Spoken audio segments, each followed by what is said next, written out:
पहले निफ्टी 50 के जो खबरें उन पे चलते हैं।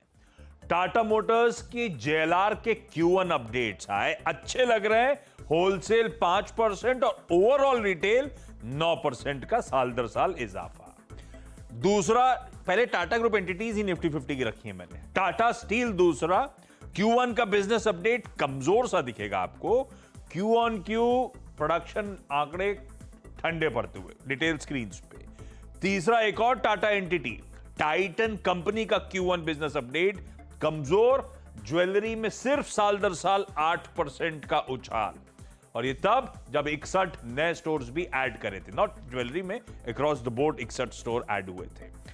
चौथा, इंडसइंड बैंक, एक और निफ्टी कॉन्स्टिट्यूएंट, वीकिश से कहने चाहिए। हालांकि डिपॉजिट Q on Q 3.6% का इजाफा है, पर एडवांसेस फीके 1.5% के आसपास, कासा कमजोर। दो सरकारी बैंक्स 5वें पायदान पर रखे हैं मैंने, जिनके अपडेट्स आए थे। बैंक ऑफ बड़ौदा और यूनियन बैंक दोनों कमजोर हैं। Bank of Baroda weak deposits 1.6% Q on Q गिर गए, और यूनियन बैंक के डिपॉजिट्स 0.22% Q on Q बढ़े, एकदम फ्लैट है। ये मतलब across the board deposit mobilisation challenge हो गया है। मैं वीकेंड पे कुछ अपडेट भी पढ़ा था डिपॉजिट रिलेटेड, खैर वो किसी और दिन चर्चा। FMCG के दो स्टॉक्स रखिए, उसके बाद और रेडार पे मैरिको और डाबर दोनों इंकरेजिंग सिग्नल्स दे रहे हैं। ये क्वार्टर अच्छा रहेगा, रियलाइजेशंस, मार्जिन्स इंप्रूव होंगे, और आने वाली इस साल की तिमाहियां यहां से हालात और सुधरेंगे, तो शायद दोनों और पूरा सेक्टर रेडार पर रखिएगा। बंधन बैंक 7वें पायदान पे इंटरिम MD और CEO की घोषणा करिए 3 महीने के टाइम होराइजन के लिए, देखते हैं कैसे बिहेव करेगा। उसके बाद कुछ और क्वार्टरली अपडेट्स रख दिए मैंने 8वें पायदान पे। इन्फोएज के डिसेंट 11% साल दर साल का जंप है बिलिंग्स में। नायका कमजोर से नजर आएंगे। Signature global year on year अच्छे हैं, Q on Q ठंडे, और अदानी विल्मर था, अच्छे अपडेट्स अदानी विल्मर के, खैर दो ही दिख रहे हैं स्क्रीन पे। बोर्ड मीट्स के आउटकम मैंने रखे आज। नेस्ले इंडिया की बोर्ड मीट है डिविडेंड पे, रेलटेल की बोर्ड मीट है डिविडेंड पे, और शैलबी के दरअसल आज जून क्वार्टर के रिजल्ट्स आने हैं। और फाइनली कुछ लार्ज ट्रेड्स हैं। HEG में क्वांट MF ने चंक छोड़ा, आइनॉक्स ग्रीन में डवटेल इंडिया ने माल छोड़ा, और मेड प्लस पे PI अपॉर्चुनिटीज ने फ्राइडे को माल छोड़ा है। ये सब लार्ज ट्रेड में रिपोर्टेड है। शुक्रिया आशीष इस पूरी चर्चा के लिए और स्टॉक्स रखने के लिए। स्क्रीन पे आप चलते हैं फटाफट, आज के लेवल्स टू वॉच क्या है उसको समझ लेते हैं। अनुज, ओपनिंग आपके स्क्रीन पर निफ्टी के अप्रॉक्सीमेटली 5 अंक ऊपर, और मिड कैप्स में लगभग 205 अंक ऊपर। Nifty bank slight pressure, levels to watch क्या रहेंगे?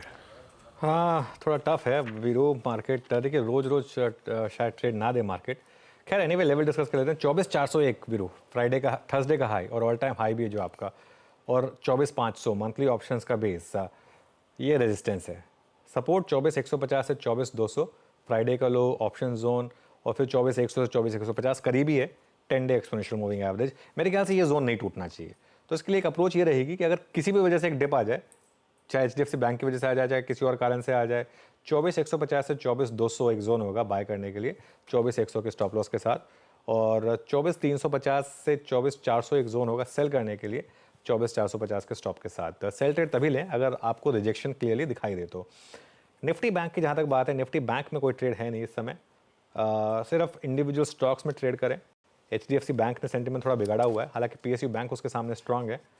अगर आपको कंपल्सिव ट्रेडिंग करनी है तो एक रेंज को ट्रेड करें, 52,350 टू 53,000, और बड़ी रेंज है 52,000 टू 53,500। वैसे मेरे ख्याल से बेटर ये रहेगा अगले कुछ दिन स्टॉक स्पेसिफिक।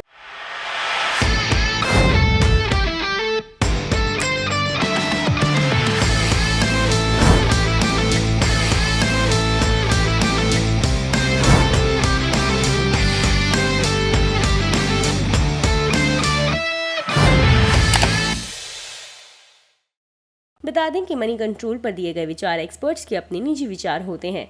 वेबसाइट या मैनेजमेंट इसके लिए उत्तरदायी नहीं है। यूजर्स को मनी कंट्रोल की सलाह है कि कोई भी निवेश निर्णय लेने से पहले सर्टिफाइड एक्सपर्ट की सलाह लें।